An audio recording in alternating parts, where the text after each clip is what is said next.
Good evening, ladies and gentlemen. Now, this is a video that I unfortunately have to make, and I really detest talking about things that go on here behind the scenes, but seeing as these two issues that I'm going to talk about aren't going away anytime soon, I guess I have to talk about them. So there are two particularly irksome things that have come up in the last few months that actually have an impact on me creating content here, and this is why I've been so silent this year so far. And I think it's only fair that I air them publicly. The first is a nasty situation involving my multi-channel network, who is basically screwing me over and literally stealing money from this channel's ad revenues, money that they have no entitlement to whatsoever, seeing as they terminated their contract with me, but I'll get into that. And the second is the defamation strike that I received from everyone's favorite crowdfunding platform, Fig, or perhaps it wasn't them. I'll also get into that. So it's bad news all around for this channel, I'm afraid, and I should also say, of course, that there's nothing that my audience can actually do in this situation. This is not some sort of overlong plea for money so that I can make all of the bad people in the world go away with my super important content. This is just me basically complaining for 10 minutes. So firstly, let's start with the issues I've been having with Maker Studios, because that's probably the most serious issue out of the two. So way back on April the 18th, 2013, I signed this channel up for a multi-channel network. The advantage of these networks back in the day was that they could handle some of the copyright stuff for creators in exchange for a certain cut of the ad revenue, and so I figured that this might be a good idea in case I had any issues with copyrights going forward. This was back when there was a change to the YouTube Content ID system and there was a lot of controversy surrounding it, so I figured that giving up a small percentage of my tiny revenue wasn't a big deal back then. I also never expected this channel to have any sort of success, so I wasn't worried about money.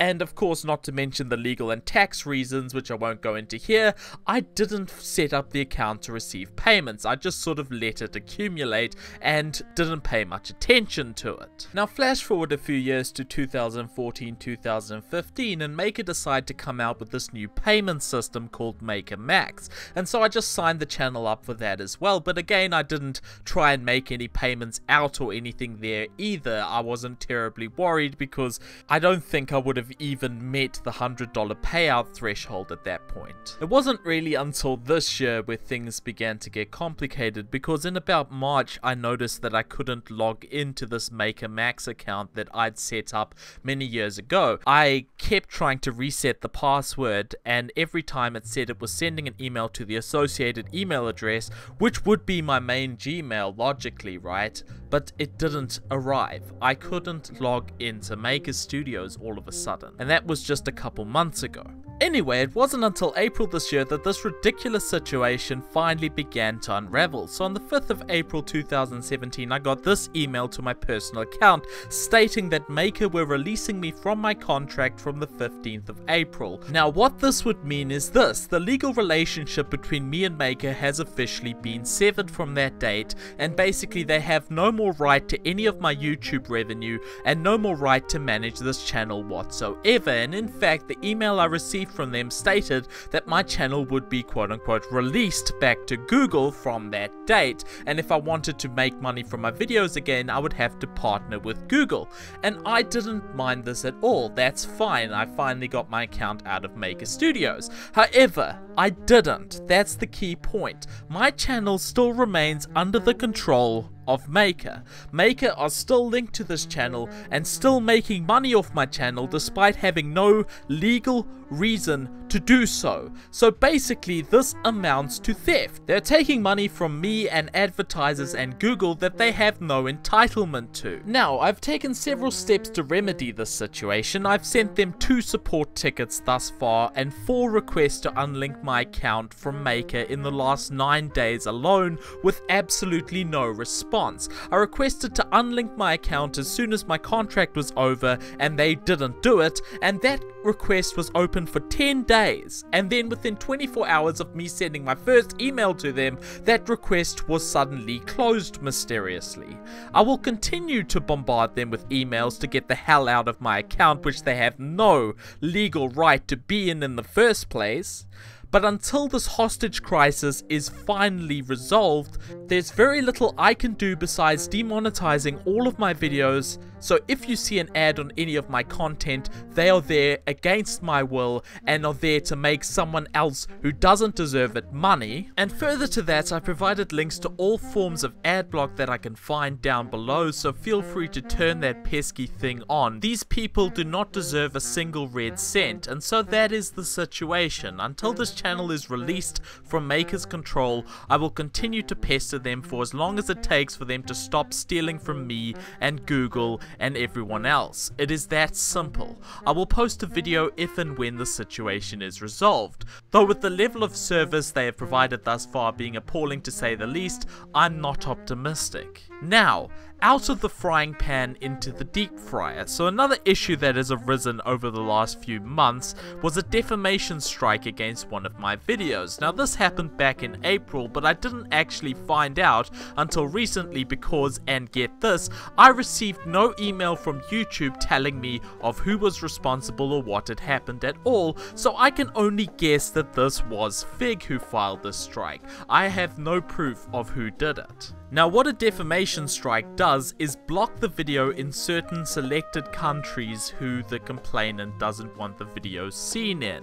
And what I find creepy about this whole process is that YouTube has somehow set up a kangaroo court now who automatically assume that the video uploader is guilty of something which is a serious offense, and it's a civil and even criminal offense in a lot of countries, and they automatically decide the video uploader is guilty of this without looking at any of the evidence or anything, and then your video is just automatically shadow banned. And if they are doing things like this where they don't tell the uploader any of this, I hate to sound like one of those people, but welcome to 1984. They now have ability to shut down videos quietly without anyone having a clue as to what's happening, not even the video uploader. Though it could have been a glitch in my case. I'm not sure if this is their standard practice. Oh, and another fun fact, despite the fact that YouTube guidelines clearly stated that if you want to use this defamation proceeding against someone, then you should first get your legal people to try and talk it out with the creator before you do such a thing, I have gotten no correspondence from anyone at Fig, despite my business email address being public, and Double Fine basically gave the only response I've ever received in any official capacity when they blocked me from Twitter. How will I ever recover?